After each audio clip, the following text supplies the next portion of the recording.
जय हिंद दोस्तों। हम लोग पार्ट 1 वीडियो में बहुत सारे प्रश्नों को देखें जो बहुत इम्पोर्टेंट था, उसको बहुत अच्छा से समझाए हैं।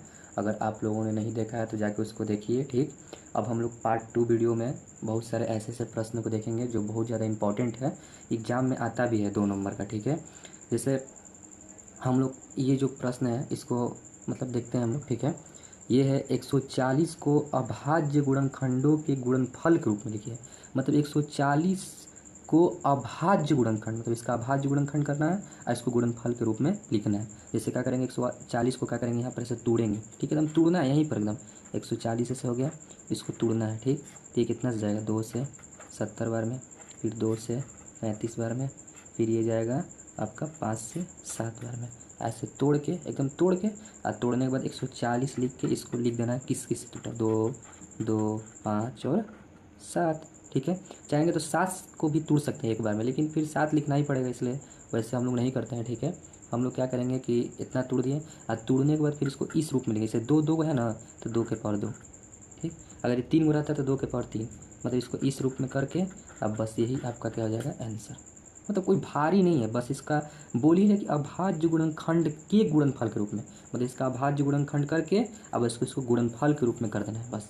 यही इसका क्या हो जाएगा आंसर। ये एकदम आसान है। देखिए 2 2 को था तो 2 के पावर 2 लिख दिए, अगर 2 3 हो रहा था 2 के पावर 3 लिख देते हैं, अगर 5 2 रहता तो 5 के पावर 2 लिख देते हैं। ठीक है, ये लिख कर आंसर, इतना भी छोड़ देंगे तो ये आंसर हो जाएगा। चलिए एक इसको जानते हैं। ठीक है, ये इसको जानते हैं अच्छे से। ठीक है, ये है 156 को मतलब अभाज्य गुणनखंड के रूप में आता है। कुछ नहीं, 156 को हम लोग तोड़ेंगे। ठीक है, तो तोड़ते हैं, 156 को तोड़ेंगे, तो तोड़ेंगे तो ये जाएगा आपका 2 से, ठीक है, 78 बार में। ठीक है, आप इसको भागा देखिए, जनरली देख सकते हैं। ठीक है, चेक करना पड़ता है कितना जा रहा है। ठीक है, 2 से फिर ले जाएंगे, ये जाएगा 39 बार में। ठीक, फिर 3 से जाएगा, ठीक है, कितना बार में, 13 बार में। ठीक, और फिर इसको ऐसे लिख देंगे। ठीक है, ये बहुत आसान है। ठीक है, इसको बनाना बहुत आसान है। ठीक है, ये 2 2 और ये 3 और ये 13, 3 और 13, और इसको फिर ऐसे लिख देना है 2 के पावर, ये 2 के पावर हो गया आपका कितना, ये 2 के पावर हो गया आपका 2 और ये 3 और ये 13, यही कहा जाएगा आंसर। बहुत आसान है, अगर इसको हम लोग सीख जाते हैं तो समझिए कि मतलब 2 नंबर मिल गया, एकदम पक्का है। ठीक है, अब हम लोग ऐसा ही प्रश्न और देखते हैं। ठीक है, क्योंकि हम आपको बोले हैं कि हम एक ही जैसा प्रश्न 2 3 4 बनाएंगे, बहुत ज़्यादा बनाएंगे। ठीक है, जिससे आपको ज़्यादा से ज़्यादा समझ में आए। भले वीडियो लंबा हो जाए लेकिन आपको हम एक ही तरह का प्रश्न 2 3 बनाएंगे। ठीक है, अगर आपको समझ में एक बार में आ जाता है तो वीडियो को आप आगे कर लीजिए। ठीक है, और नहीं समझ में आता है तो 1 से नहीं, 2 से नहीं, 3 से तो समझ में आ ही जाएगा। ठीक है, चलिए आगे हम लोग देखते हैं प्रश्न। ठीक है, अब हम लोग इस प्रश्न को देखते हैं। ठीक, ये प्रश्न है। ठीक, ये है आपको 5005 को अभाज्य गुणनखंडों के गुणनफल के रूप में, ये बहुत आता है। ठीक है, इसको क्या कर लेना, एकदम ध्यान से देखना है। ठीक है, ये तोड़ना एकदम आसान है। देखिए एक बार अगर इसको हम लोग, ये बहुत बार एग्जाम में आ चुका है। ठीक है, एक बार इसको तोड़ लेंगे तो हम लोग को याद हो जाएगा कि ऐसे ऐसे टूट रहा है। जैसे क्या होता है कि 5005 को हम लोग तोड़ेंगे। ठीक, 5005 को तोड़ेंगे तो ये 5 से जाएगा। ठीक है, 101। ठीक है, अब ये क्या करेंगे, अब चेक करेंगे, 1 से जाएगा, 2 से जाएगा, 3 से जाएगा, कितना से जाएगा। ठीक है, तो हम बता रहे हैं ये 7 से जाएगा। ठीक, क्योंकि हम पहले से कटा के देख चुके हैं। ठीक है, कितना से जाएगा, 7 से जाएगा। 7 से इसको जब हम लोग ले जाएंगे तो ये जाएगा 143 बार में। ठीक, ठीक है, फिर ये अब जाएगा 11 से। ठीक है, कितना बार में, आपका जाएगा 1 और 3 13 बार में। ठीक, और इसको फिर लिख देंगे 5005 का हो गया 5 गुना 7 गुना 11 गुना 13, और यही का हो जाएगा आंसर। ठीक है, अगर आप अब आप इसको अगर बना बना के प्रैक्टिस कर लीजिएगा तो आप जान जाइए कि पहले 5 से जाएगा, फिर 7 से जाएगा, फिर 11 से। उस समय एग्जाम में सोचना भी नहीं पड़ेगा। अगर ये सेम टू सेम आ जाता है, आता ही है, आता ही है सेम टू सेम। कितना बार 5005 आ गया, तो इसको अगर प्रैक्टिस हम लोग कर लेते हैं तो बस अब वहाँ पर सोचना भी नहीं पड़ेगा। ठीक है, तो क्या होता है, हम जो भी प्रश्न इसमें हम बना रहे हैं वो बहुत, ये नहीं कि आलतू फालतू प्रश्न उठा के बना रहे हैं, नहीं, इसमें सारा प्रश्न इंपॉर्टेंट है जो एग्ज़ाम में कितना बार पूछ चुका है। ठीक है, तो इस तरह से ये बनता है। एक और देख लेते हैं हम लोग। ठीक है, ये है आपका कितना, 7429, इसको हम लोग देखते हैं। ठीक है, ये भी देखिए, ये भी बहुत इंपॉर्टेंट है। ठीक है, 7429, इसको जब हम लोग तोड़ेंगे तो 2 से जाएगा नहीं, 3 से जाएगा नहीं। ठीक है, अब इसको चेक करना पड़ता है। ठीक है, तो हम क्या करें कि अगर आएगा वैसा तो हम लोग चेक कर लेंगे, अगर सेम टू सेम आ जाएगा तो मतलब हम लोग को करना पड़ेगा 7 से चेक करेंगे, 13 से चेक करेंगे, नहीं जाएगा, ये जाएगा आपका 17 से। आप चेक करके देख सकते हैं। ठीक है, हम चेक करके देख चुके हैं, अगर अभी चेक करेंगे तो फिर वीडियो लंबा हो जाएगा, इसलिए हम इसको चेक करके देख चुके हैं पहले। ये 17 से जाएगा कितना बार में, 437 बार में, ठीक। फिर इसके बाद ये 19 ले जाएगा कितना बार में, 23 बार में, ठीक।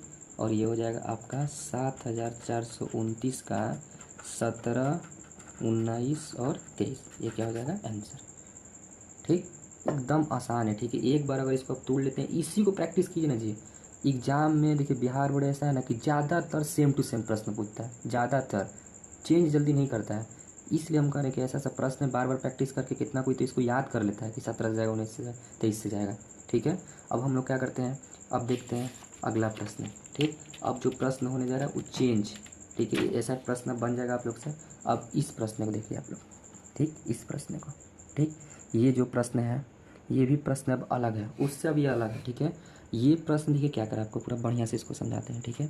देखिए ये प्रश्न क्या करा है, ये जो प्रश्न है ये बोल रहा है ना कि 306 और 657 का जो एसीएफ है ये 9 है, मतलब ये दोनों संख्या का एसीएफ है 9 है, तो ये दोनों संख्या का एलसीएम ज्ञात कीजिए।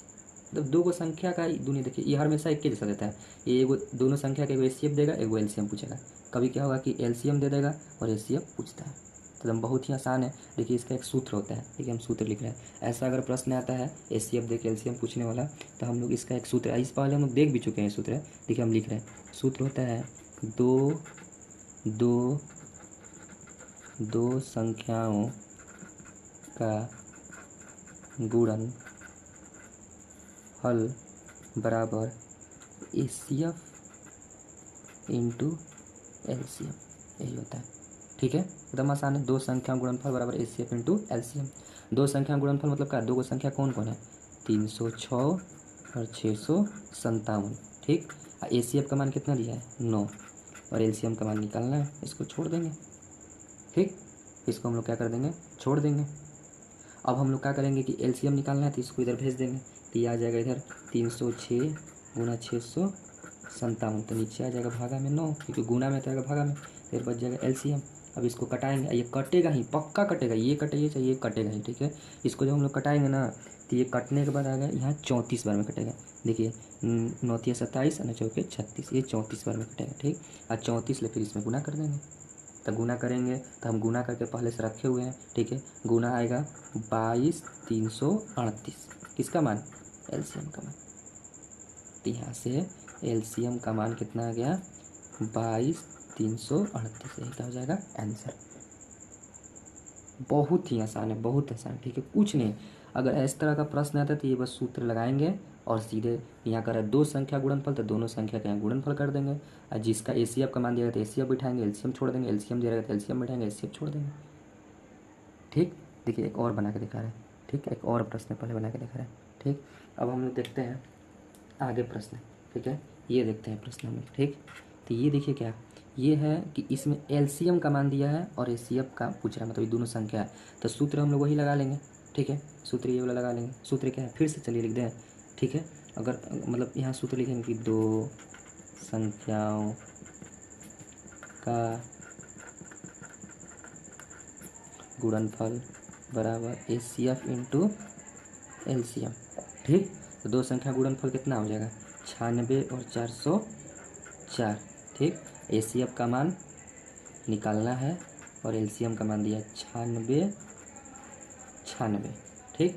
अभी इसको क्या करेंगे, नीचे लाएंगे, ठीक है। इसको क्या करेंगे, नीचे लाएंगे, तो 96, 404 और बट्टा में आ जाएगा 96, और ये बच जाएगा एसीएफ। अब इसको क्या करेंगे, कटाएंगे, तो ये कटेगा 101 बार में, ठीक। 101 से फिर ये कटेगा 4 बार में, ठीक। कितना बार में कटेगा, 4 बार में। तो यहाँ से एसीएफ का मान कितना है, 4, तो यहाँ अतः करके लिख देंगे कि एसीएफ कितना आ गया, 4, ठीक। एसीएफ कितना आ गया, 4, ठीक। चलिए इस तरह का प्रश्न कंप्लीट हो गया, ठीक है। सारे प्रश्नों को अच्छा से देखिए, नहीं समझ में आ रहा है 2 बार 3 बार वीडियो को पीछे कर करके देखिए, पूरा समझ में आएगा, ठीक है। देखिए मेहनत करिएगा तो पूरा समझ में आएगा, प्रैक्टिस कीजिएगा समझ में आएगा, ठीक है। इतना जल्दी आसान नहीं होता कि कोई चीज़ को जल्दी कोई समझे, ठीक है। थोड़ा मेहनत कीजिए, गौर से सोचिए कि आखिर क्या हो रहा है, कैसे हो रहा है, ठीक है, कैसे कैसे बना रहे हैं हम, ठीक है। उसको समझिए और उसको बनाइए, ठीक है। अब हम लोग क्या करते हैं कि अब अगले प्रश्न की ओर चलते हैं, ठीक है, अगले प्रश्न की ओर, ठीक है। तो देखते हैं अगला प्रश्न, ठीक। अब ये प्रश्न है, अगला प्रश्न, ठीक है, ये, ठीक। अब ये प्रश्न क्या है, ठीक है, ये प्रश्न भी इम्पोर्टेंट है, ठीक है, एग्जाम में कभी कभी आता है, ठीक है। प्रश्न है कि व्याख्या कीजिए कि इतना इतना मतलब 7 गुना 11, 11 गुना 13 प्लस 13 भाज्य संख्या क्यों है। मतलब ये भाज्य संख्या है लेकिन क्यों है।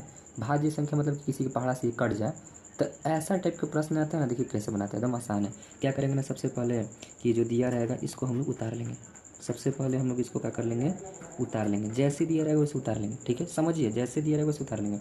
उतारने के बाद फिर हम लोग क्या करेंगे ना, उतार लेंगे जब इसको, तो फिर इसके बाद हम लोग क्या करेंगे ना कि इसमें से देख जो प्लस के बाद रहेगा, प्लस के बाद उसी को बाहर निकालेंगे। जैसे प्लस के बाद क्या है 13, तो 13 को इसे बाहर निकाल के इसे कोष्ठ लगा देंगे। मतलब प्लस के बाद जो रहेगा वो बाहर निकालेंगे, प्लस के बाद निकाल कर बाहर, और फिर सबको अंदर लिखेंगे।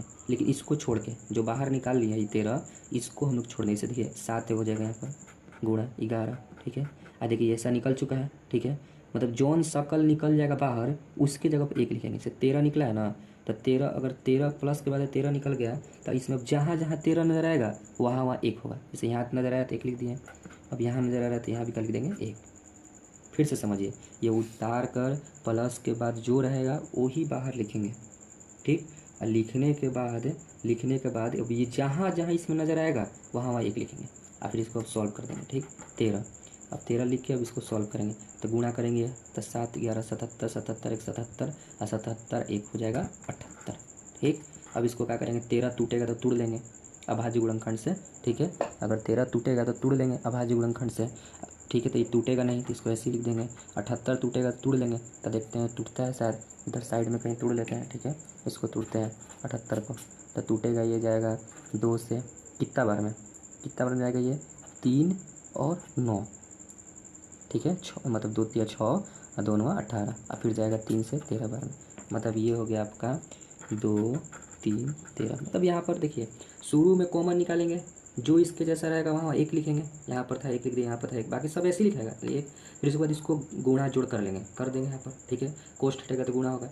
अगर ये टूटने लग रहा है तो इसको भी तोड़ेंगे, ये टूटने लग रहा है इसको, मतलब सबको तोड़ देंगे यहाँ पर। तोड़ के अब यहाँ पर ना एक बात लिखेंगे जिससे ये प्रूव हो जाएगा कि मतलब ये भाज्य संख्या है, ठीक है। तो आप यहाँ पर देख रहे हैं सब अभाज्य आएगा। जब इसको तोड़ेंगे तो सब अभाज्य आ जाएगा। अभाज्य मतलब कोई के पाड़ा से नहीं कटेगा, 13 कोई के पाड़ा से नहीं कटेगा, 2 भी नहीं कटेगा, 3 से भी नहीं कटेगा, 13 भी नहीं कटेगा, कोई नहीं कटेगा। तो अब आपको हम बता रहे हैं कि अभाज्य संख्या सब आ गया।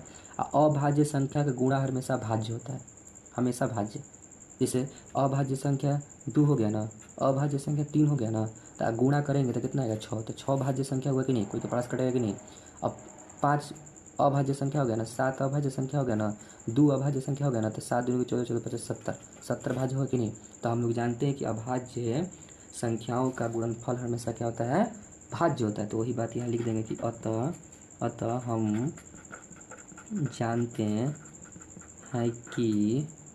हम जानते हैं कि अभाज्य संख्याओं का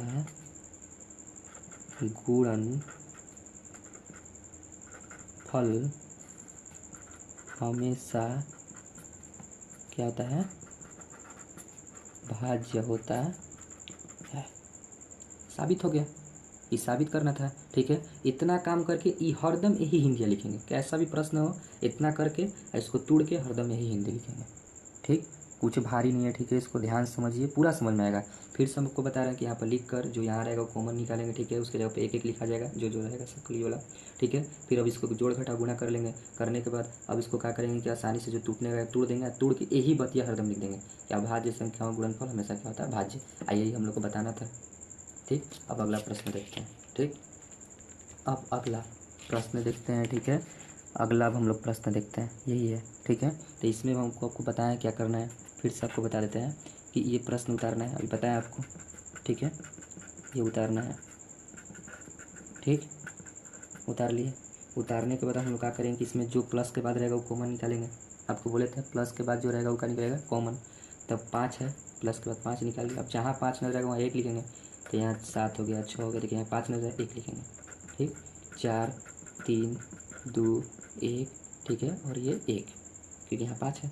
अब इसको सॉल्व करेंगे तो पूरा ही गुणा सब करना पड़ेगा। 7 चौके 42, 42 चौके कितना हो जाएगा 168। ठीक है, करके आप देख सकते हैं। 42 चौके देखिए 4 दूनी 8, 116। ठीक है, अब फिर 3 से करेंगे तो हो जाएगा 8 या 24। ठीक है, 6 18 और 2 20। ठीक है, 3 2 5। फिर 2 से करेंगे तो हो जाएगा 4 दूनी 8 0 10। ठीक है, और 1 जोड़ देंगे इसमें तो हो जाएगा 1009। ठीक, अगर ये टूटेगा तो तोड़ेंगे 1009, नहीं टूटेगा तो छोड़ देंगे। फिर वही हिंदी लिख देंगे, क्या होता हम जानते हैं कि अभाज्य संख्याओं का गुणनफल हमेशा भाज्य होता है। बस कुछ नहीं, सिंपल है। ठीक है, तो अब हम लोग इतना ही प्रश्न जानते हैं। ठीक है, अब आगे बताएंगे प्रश्न तो वीडियो ज़्यादा लंबा हो जाएगा। ठीक है, अब अगले पार्ट में हम लोग और सारा प्रश्न को जानेंगे। ठीक है, इतना प्रश्न जो हम समझाएं इसको बार बार देखिए, समझ में आएगा। हम देखिए समझाने के लिए ही हम क्या किए हैं कि हर एक प्रश्न को 2-3 बनाए हैं कि आपको ज़्यादा से ज़्यादा समझ में, क्योंकि एक बनाएंगे तो पता नहीं चलता कैसे बना, लेकिन 2-3 बनता है तो आदमी देख लेता है तुलना करके, इसमें भी ऐसे हुआ इसमें भी ऐसे हुआ। ठीक है, तो इसको बढ़िया से देखिए। ठीक है, और हमारे वीडियो को शेयर कीजिए चारों तरफ। ठीक है, हर बच्चों को बताइए। ठीक है, चलिए आज के लिए इतना ही। ठीक है, मिलते हैं अगले पार्ट में। ठीक है, आज के लिए